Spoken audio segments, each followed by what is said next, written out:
rate increase from 2021. ZIMSEC board chair Professor Eddie Mwenje said the pass rate rose from the 26.34% in 2021 to 28.96%. 278,760 candidates sat for the examinations and only 53,169 passed at least 5 subjects. What most do not realize is that Zimbabwe has not managed to breach the 30% pass rate O-level threshold for decades. So why are critics stating that the pass rate is so low? What is the issue? Is it our educators, our schools, the education curriculum, or even parents? What will happen to Zimbabwe's children who do not pass? Where will they go? And what future will they have? Is Zimbabwe focused on book learning and not grading children on skills, aptitude, and ability? Is the country still entrenched in a colonial system of education? Why is there such a disparity in results between rural and urban schools? Is something wrong with our education system? And does it need to be fixed? Join me and my guests as we discuss low pass rates. Where is Zimbabwe getting it wrong on the Chase Special?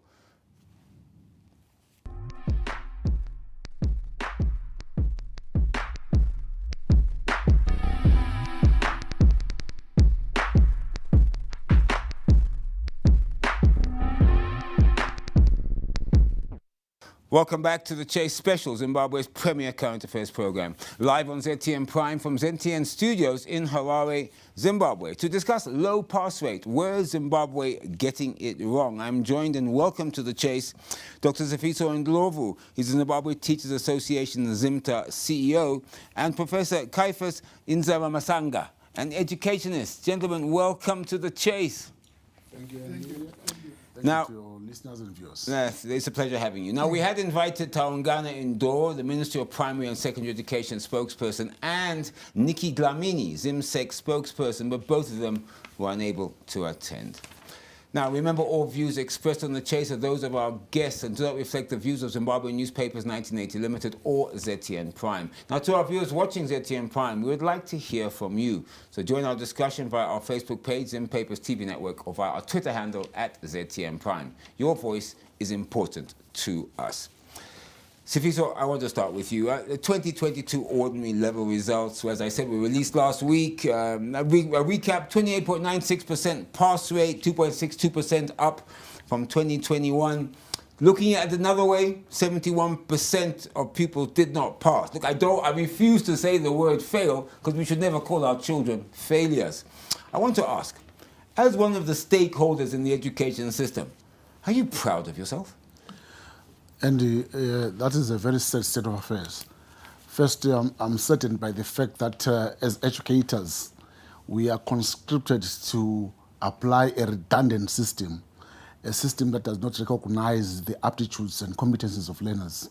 So in the first place, we shouldn't be talking about a pass rate and celebrate 28% and say there is an improvement at all. Something would be wrong with us really if we were to celebrate that. In the first place, why the examination? What are we using it for? Are we controlling?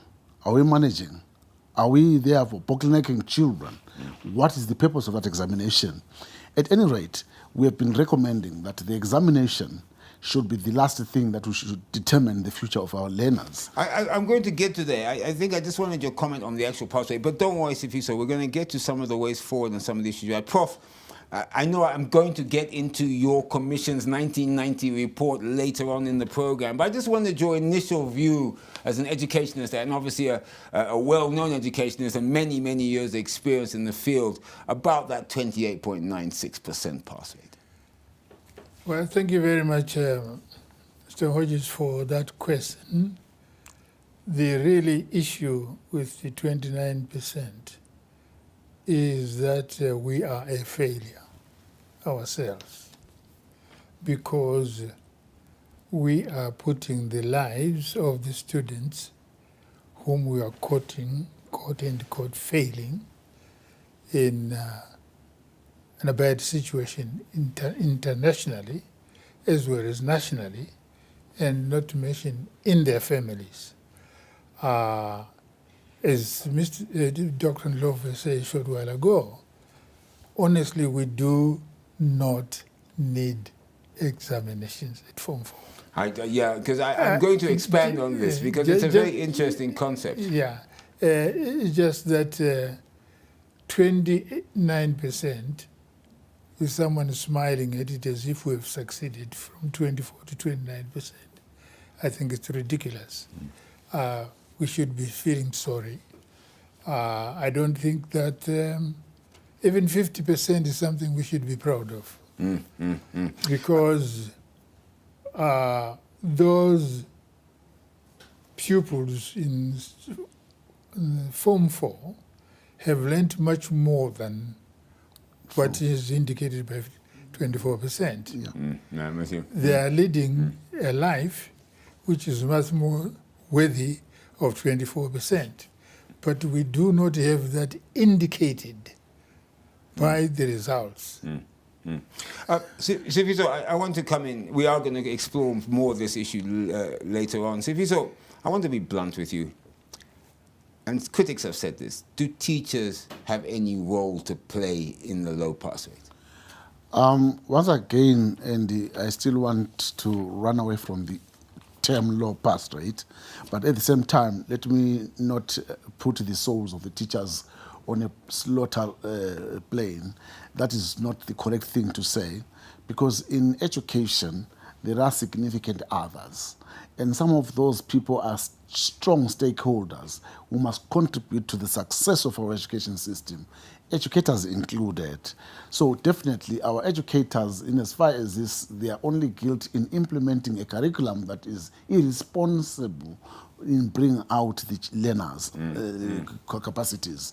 But at the same time, we are not upskilling our educators so that they can take up a new role that the 21st century education must be addressing.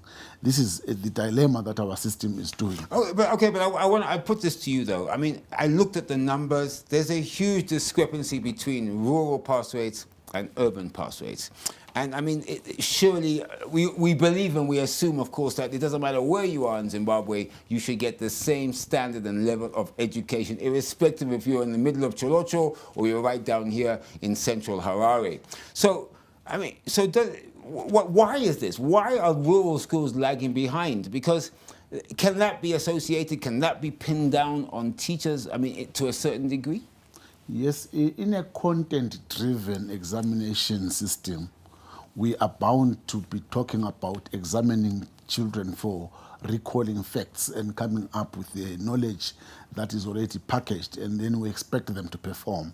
And these children are not put on the same plane. In other words, they are not on the same level playing field. And obviously, if you are going to use the same yardstick to measure them, you are going to get that disparity. And this disparity it becomes very visible and more enlightened by the fact that the communities where they're coming from are vulnerable communities who ordinarily do not have the special endowments to support education system that we have in this country. And in particular, this knowledge-driven education system cannot be supported. So that disparity, therefore, becomes even bigger and is clearer to our eyes when we look at the differences in our communities. And let us talk, for example, and I always want to give the most recent experiences, those communities that were hard hit by the weather elements, the climatic change. You find that those communities become very vulnerable and the learners lag behind. And so they can't catch up. Even if we come up with catch-up strategies, they are always left behind. Because we want them to keep up with the content and not with their skills that they must use to survive in that environment. Now, I will remind you, of course, that we did invite Taungana Ndoro from the Ministry of Primary and Secondary Education spokesperson and Nikki Dlamini, ZIMSEC spokesperson. They confirmed their attendance, but they unfortunately did not make it to the program.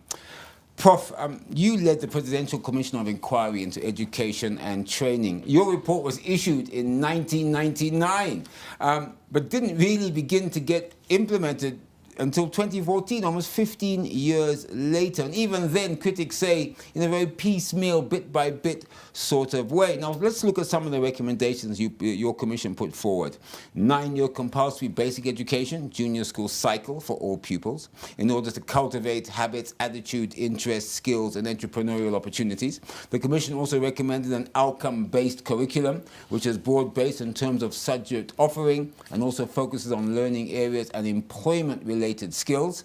At senior school, the commission recommended 4 interlinked programs: general, academic, commercial or business, technical, vocational, technical colleges and trade testing to be conducted at senior school 1 and 2. These are just some of the recommendations, okay? So how many of the commission's recommendations have actually been implemented or even seen the light of day? Thank you very much. I think your original question was the commission recommendations were not implemented, and you've corrected yourself later on. I can see you're really an educationist. I've been educated. Let me go on and say, yes, very few recommendations have been implemented. First of all, let me say, from April of 2000, there was really nothing that was implemented, despite the fact that the commission, under the instructions of the 2 ministries and the president then, had been asked to set up a committee of implementation, which we did, and the implementation committee was set up in when we met in Kadoma, and it was followed up 3 weeks later by a commission, by a committee, the whole committee, the implementation committee, meeting in Masvingo, in Flamboyant Hotel, and we spent 1 week working on all the recommendations we have in that report. I think 600 and something of them, and prioritized them, and also time-framed them, and also indicated who should push implementing what. That was done because the commission had realized that if some sort of implementation program was not done at first, nothing would be implemented.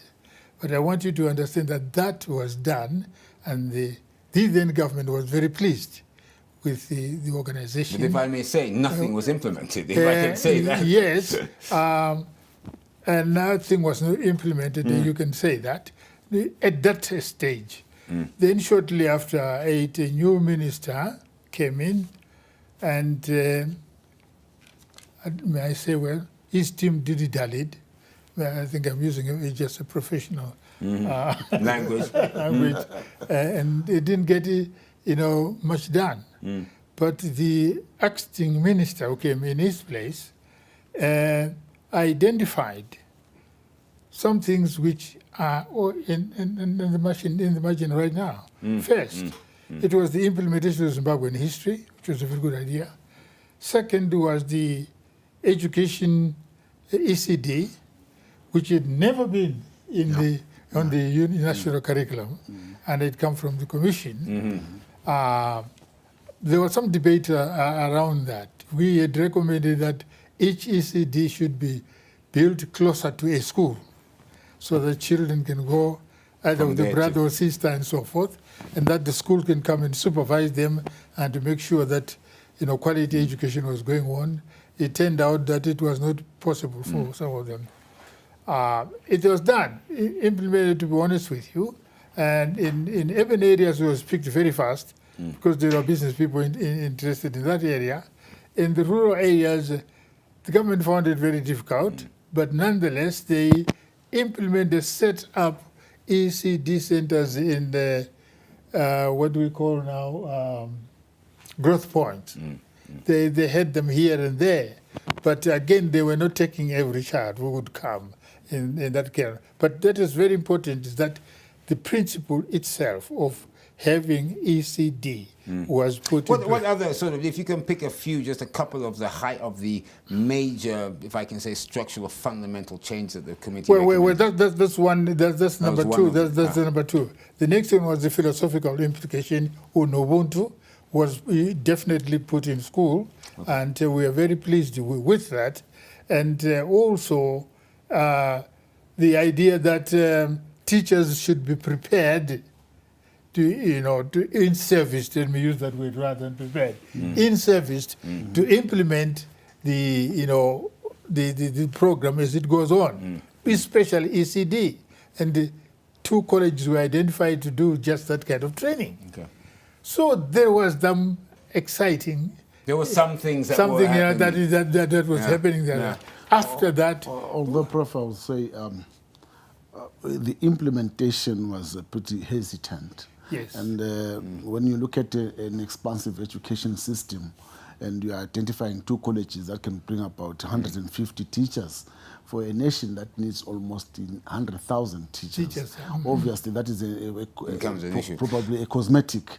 Now, I will say, because obviously I would have loved to have had the two guests who confirmed they were coming to the Chase Special, but unfortunately it just didn't turn up, and that was Tangana Ndoro, Minister of Primary and Secondary Education spokesperson, and Nikki Dlamini, ZIMSEC spokesperson, because obviously we would have liked to have heard from both the ministry and ZIMSEC so we could have a much more balanced conversation here, getting their views. Yeah, but Mr. Hedges, I think you need to come in and mention a few number of areas Go. that were implemented. I've mentioned the two or three at the moment. We also saw at that time some changes that were coming in. Some were picked by schools without waiting for government policy to take place. For example, the introduction of technical education. Some schools picked it up and just went on without waiting for a spirit to do that, because obviously they had... It made sense to them. Where they had the resources and they were able to do that. And obviously they were not affected by the sanctions because the sanctions had been sent in at that same time. But to be honest with you, the rest of the report was not fully, if I may use that expression, implemented. I don't think it was because they were not wanted, or they were not relevant to Zimbabwe, or they were not implementable. That isn't the issue. But I think there was just some negligence on the part of the implementers and not on the part of the ministers, because they were told what to do instead of doing. You see, that's exactly what I wanted Tangana Ndoro for Ministry of Education here, because I would have liked to have asked him whether he believes that they were negligent. As I said, we had invited both the ministry and ZIMSEC, and they confirmed they were coming, but unfortunately it did not. Sifiso, you know very well about the Commission's report, and very briefly, what are your comments on it, or the lack of implementation on it, or even some of the content in it? Thank you very much. I think there's an objective recommendation number 2 that you read there, which talks of in calculating positive attitude. Yeah, we said here 9 years. Yes, it was cycle of opioids ordered to calculate habits, attitudes, interests, skills, and entrepreneurial opportunities. I think that one alone is talking to us very strongly. We can see now there is a strong attempt, even right up to tertiary education, to bring that entrepreneurship skills to our learners. That is exactly what Zimbabwe should be doing if we are going to be achieving our sustainable development goals by 2030, and of course it's a few years from now. That alone is an indication that we are moving in the right direction. We want to recognize that. But then at the same time, one wants to look at that there is a challenge because we are not fully embracing Ubuntu education. Because if we were, then the attitudes of our learners as they come out, their exit characteristics would show that Ubuntu. And in that aspect, we are saying we would be working towards a moral society, and then addressing the morality of education per se. Which morality of education could be addressing into a larger scale, the issues that have to deal with corruption. The exam leaks that we're talking about are a result of a corrupt society. So it's a I want result to of talk about moral that very decadence. briefly, because there is Yes. an issue I really think is very important, and that's the way forward. I want to talk about that. Have you found any of your members being involved in exam leaks or being involved in corruptly selling these? Have you found any? And if you have, or if you did find them, what sort of discipline measures have you taken or would you take? Thank you very much. I think, Andy, from where I stand, I haven't had teachers who have been charged for that. But Zimsek for is saying it's negligence. happening in school centres, Yes. which principally I assume would mean teachers. I or- won't go into a mudslinging game with Okay. Zimsek. I want us to investigate the causes of leakages and Okay. the sources of leakages. There are distinctly three elements that are involved in the examinations. The item writers, for example, the examiners, and eventually the moderators. So at what stage has the paper leaked? If the paper was with the item writer at the inception, what are the security measures that Zimsek put in place to ensure that the item writer does not sell the papers? So that I mean, we those say are the let's move character. electronic. I mean, Yes. this issue of having papers going on top of buses and being shipped to rural schools, I mean, somehow that doesn't look safe. I think that's one Yes, case yes. how I exam think- papers got stolen, didn't they? They were on top of a bus. I think if you talk about security of traveling with the papers, so I remember as a headmaster myself, I had to carry the papers on my back. Yeah. And that was a very And serious those are game. exam papers for And future. I'm going through a 10-kilometer bush area where there are elephants and lions, and suppose they scared me, what would happen to the bag? You would I leave would that drop bag, it wouldn't back you? and run for my life. Now, until life. before we move on, I'd just like to mention that we had invited Taungana Ndoro, Ministry of Primary and Secondary Education spokesperson, and Nikki Dlamini, Zimsek spokesperson. They confirmed their attendance, but unfortunately did not make it to our program. But I think I need to go back to what... No, you are, but Prof, before I do, there's something I'd like to, because unfortunately we have got a little bit of time, but what I wanted to ask you, Prof, is this issue, and I want you both to comment on this.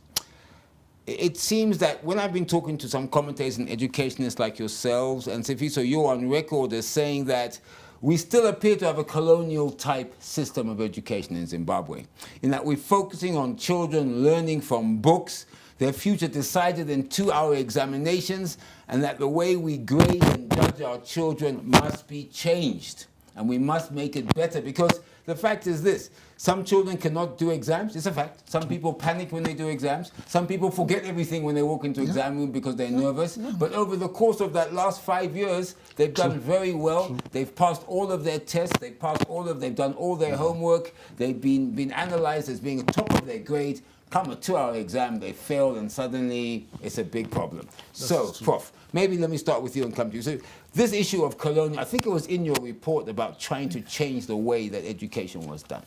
Yes, let me probably explain in simpler terms. The colonial mentality was that society was set up in categories of people who performed at an extra rate in examinations, and that the examinations were used as an instrument for selecting people into those social classes. I hope you get what I'm trying to say. Yes, I understand. And that has been going on in this country, in fact, before independence, for nearly 100 years. And even after independence, it continued. Some of our staff members in the teachers' colleges, in the teaching profession, in the government ministries and so forth, remained that particular stance, with a stance of using the examinations to select people. And we found out, even now, and the commission found out, that even a little business that starts at the corner there will start asking, what subject did you pass at O Yes, level? or where's your degree, Yeah. or where's this? What where's level that? did you get? Were you? Did you get a C or a D and this kind of thing? Overall, what were you like? When it's something that's very simple, when they want to do, instead of asking them, what can you do with your hands? They're asking about, what did you do with the examination? And that mentality was there, and I must admit, is still there today. And therefore, we've got this problem, and a very serious one. These students who pass, who fail, if you want to call it, O-level, are thrown out in the community. Well, that was my question. Where do they go? And they have nothing to do. Yeah. But now they can't go forward. And they are saying the examination has already secluded us from society. And look, can you be surprised to find them, so many of them involved in drugs? That's the point, Prof. Can you? You can't. We can't. Because where are they going? One needs to stop at Aram Sika and see how many post-O-levels and post-A-levels. Some will pass only two subjects, one subject A-level, with an E, put it that way. Just sitting. They're just sitting there. Not only that, Prof, even the university graduates. Yeah. Well, I'm not going to the university yet, but I want you to understand that this principle, this practice of the colonial period of selecting people into social categories on the basis of result is one that is dangerous to us. This is why the recommendation of the Commission was that we must get rid of examinations. Right, now keep that thought, because I'm going to take a break. We're going to come back to it because I want you both to comment on this. Now, before I do take a breather, I'd just like to mention that we had invited Taungana Indor, Ministry of Primary and Secondary Education spokesperson, and Nikki Dlamini, the ZimSec spokesperson. They had confirmed that they would come here and be on the Chase Special program, but unfortunately, they did not pitch up. Well, you're watching the Chase Special, Zimbabwe's premier current affairs program. Our discussion, low pass rate. Where is Zimbabwe getting it wrong? Don't go away, the Chase Special. We'll be right back.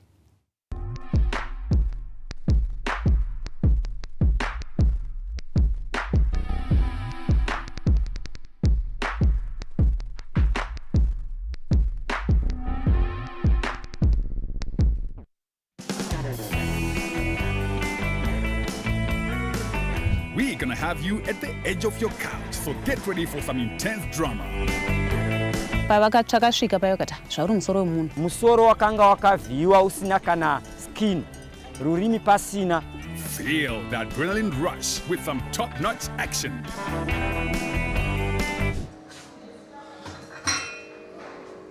Akanaka akarara. Kumuyeva akatitasa apa akarara kunaka ndamara. Marara zvawo mukadzi. All this and more wrapped in a bright orange ribbon from our family to yours. Pause. Pause.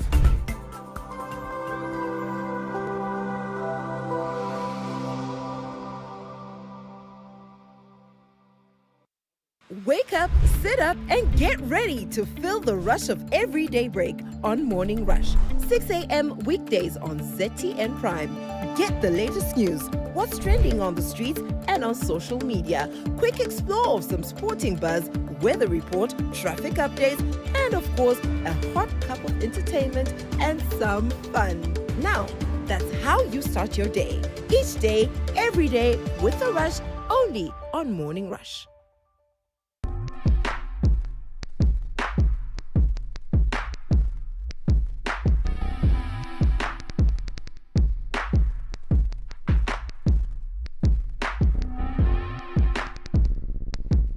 Welcome back to the Chase Special, Zimbabwe's premier current affairs program, live on ZTN Prime, coming to you from ZTN Studios in Harare, Zimbabwe. Our discussion, low pass rate. Where is Zimbabwe getting it wrong? Now, I'm joined by two guests in the studio. One, Dr. Sifiso Ndlovu. He's the Zimbabwe Teachers Association ZIMTA CEO. And Professor Caiphus Inzava Masanga, an educationist. Now, we had invited two other guests, the first being Taungana Indor from the Ministry of Primary and Secondary Education. He's the spokesperson. And Nikki Dlamini, ZimSec spokesperson. They both had confirmed their attendance, but as you can see, they both did not appear on the Chase Special. Now, Professor, before the breather, we were talking about this, let me call it a raging debate about how children can go through 5 years of education and basically, if in some cases, their life is torn asunder because they can't pass a 2-hour exam. I mean, there's got to be something fundamentally wrong with that as a premise, as an idea, as a way forward. Well, as I said earlier on, it's a colonial practice, which has been reduced to almost nothing in Britain now, where it started. In fact, Britain, it doesn't exist anymore, doesn't it? Yeah, They've completely almost wiped out O levels. And what you see there is more continuous assessment than examination assessment. And therefore, there's something wrong with us, particularly those officials who are actually implementing policy. And I think that we should stop it now. If you recall from the Commission report, we had recommended the removal of grade 7 examination and the removal of the Form 2 examination and the removal of the Form 4 examination, and only left Form 6 partial examination, in which the students who want to specialize in academic area will do examinations in academic area. But it is a general examination that can be given at school. Did you recommend as well a continuous assessment based on what they're doing on a day-to-day basis? Yes, I'm saying that this is why we recommend it. And we did say that by the time they get to sixth form, where they are going through continuous assessment, we are actually gathering their skills from stage to stage. And the students are making their own decisions from stage to stage on particular skills they are developing at each particular level. Some will be able to change from one skill to the other to the other. And we're given 3 different pathways, as we call them, of looking at the skills you want to develop. I'll come back to that. I just wanted to get Sifiso in here now because we haven't got so much time left. But I will come back to you, Prof. Sifiso, I mean, in fact, we spoke actually on Morning Rush only yesterday about this. And of course, before I come into Sifiso, please let me mention, because it's important that I do tell you that we had invited the Ministry of Primary and Secondary Education spokesperson, Taungana Ndoro. We had invited Nikki Dlamini from ZIMSEC. They confirmed they were coming, and as you can see, they are not here. Sifiso, you spoke about this. We spoke about this focus that we appear to have on a child opening up a textbook and learning what's in it almost by rote, almost cram learning. They get it, then they pass or they fail. And somehow that doesn't really speak to me as showing the ability of a child. Correct. I want today, Eddie, to term that system of education as a terrorist system. It sends terror to the children. It sends terror to the parents. It sends terror to the teachers, the principals, and everybody around, that I am going to be a failure or a success. And that alone is therefore terrifying. And why that does, it now forces us to have some evils that come out of the education system, like what we now have, parents chasing after what we call extra lessons, and which are paid for by the parents. And even parents are involved in the sense that they look for those teachers whom they know are either item writers or examiners, so they can help their children pass. And because you are afraid the child will fail in quotation marks, then you go on to spend that money. So the evils that are come around with that kind of examination system are so many. But isn't it also, because even parents though want to see A's, B's, C's, they're also enshrined in this colonial, what you call the colonial education system. It's the orientation and now the makeup of the mindset. It hasn't changed amongst everyone, including myself. I probably would say, where's your A, where's your B? And I'm thinking, I'm not thinking, but by the way, do you actually like math? Do you like physics? Do you like chemistry? But then when you interview your child, and when you look at them play or work, are they creative? Are they able to solve a problem that they have been given? Whether it's in the garden or it's right in the house, are they able to find a solution to a problem? That is what we're looking for. Critical skills for thinking and applying that knowledge. And so we should be assessing those things rather than us assessing what you can remember. Yes, because if I can come back to you, Prof, because this is one thing I liked about some of the recommendations in your report. It was the concept that we would be teaching children to have practical use in life rather than understanding what a fraction is or what the sign for gold or whatever is in the metal periodic table. I mean, sometimes, you ask a child today, they may have learned it at school, they've had to do an exam on it, but do they ever use it? So, Prof, if I had to ask you... Even a university student today, just take him to an ordinary mine, he would not be able to identify what is what. Right. So let me ask you, Prof, then. If you looked at your report, 1999 report, I mean, it still appears that it may be, as some commentators and critics say, still be relevant today, and that some of the recommendations in it could be actually still implemented today for the betterment of our kids. What would you say about going forward, looking at your report and obviously your assessment of the current education system? Yes, I think it needs to be implemented rather more closely now, because some of the dangers that we have today could have been solved much earlier if if some of the policy suggestions in there had been put in practice. Secondly, I think that we have to move away from exams one way or the other and come out to something that gives the teacher the right to decide and say this student can perform at this level, and his skills in either writing, reading, or gardening, or woodwork, or metalwork are as follows. And the parents can see that on themselves, which is the recommendation in the committee, because we were leaving out the parents to decide, to help the child to decide on what skills we will be interested in. Some have gone too far. Some parents have actually gone too far, already trying to do it right now, and it's not helpful, luckily now, because the student has not been introduced to it. You see, it has been introduced to it in the school.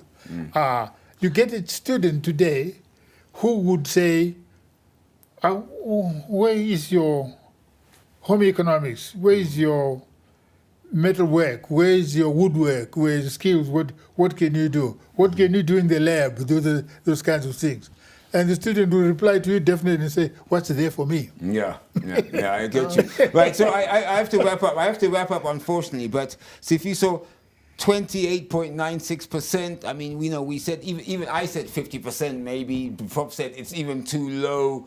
Where is Zimbabwe getting it wrong, and how can it be fixed? Yes, I think we now need to reorient ourselves on the examination system, and I want to support and strongly support the issue of continuous assessment for the benefit of... Is this like a color-based Actually, the word color stands for that, because it says continuous assessment in the learning areas. Right. So in that aspect, that must come strongly and be resourced sufficiently so that it is meaningful. But that's only at grade 7, right? I mean, surely it should be the whole way. How does it... Actually, in continuous assessment should not start at grade 7. It should start right from ECT. Because that is when you see the aptitudes coming up of what this child will be in future. And we document that throughout the years in the primary school and up to secondary school and up to the exit certificate, which we will have determined at that time. So when we document it, then we'll be able to, each teacher will be able to see this child was able to develop this right through their life in the school. And therefore, why shouldn't they be a doctor? Why shouldn't they go into engineering? Why shouldn't they go be a builder? And all those sort of things would have been identified through the processes. So instead of having these piece cards, report cards, ECT, then it ends there.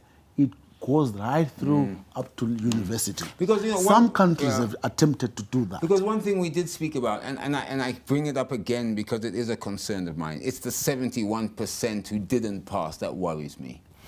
Because, we talked about they could be on drugs, but effectively it's almost like you didn't pass an exam, your life is over. And that is not true. These are well citizens, these are Zimbabwean citizens, people who will play a part in our economic environment. Let's not read too much on that. No, it bothers me. That's a wrong label that we're giving to No, we're not saying they're failures. No, this is my point. They cannot regard themselves as failures as in any way whatsoever. And I'll never call them that. Because they're fighting a system where maybe they were already doomed to fail in the first place. Because life has proven us wrong.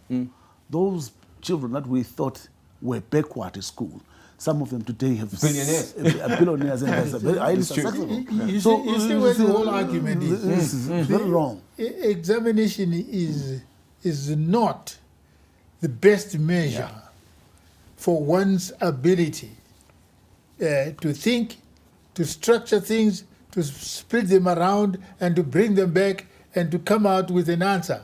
That isn't the case. I think on that note, I'm going to actually say that today's episode of the Chase Special has come to an end, and a very great discussion we've had. You've been watching our discussion, low pass rate, where Zimbabwe getting it wrong. Now, before I thank my guest, I do like to emphasize that we had invited Tangana Ndoro, Ministry of Primary and Secondary Education spokesperson, and Nikki Dlamini, ZimSec spokesperson. They confirmed they were attending, but did not actually pitch up for the program. But I would like to thank my two guests who did appear and had a very spirited and lively conversation with some good ideas. Obviously, Dr. Sifiso Ndlovu, Zimbabwe Teachers Association, ZIMTA CEO, Professor Caiphus Inzara Masanga. He's an educationist. Now, what I will say, just on a passing note, thank you, gentlemen. On a passing note, I will say something because I do have something over the professor here. My father taught him. My father, Anthony Whitehead Hodges. So I think that should get me somewhere, Professor. Anyway, well, that's it for today's show. I, of course, will see you as usual tomorrow morning on Morning Rush, 6 to 8 a.m., the only show that you should wake up to. I'm Andy Hodges. Goodbye, and please, you all be safe.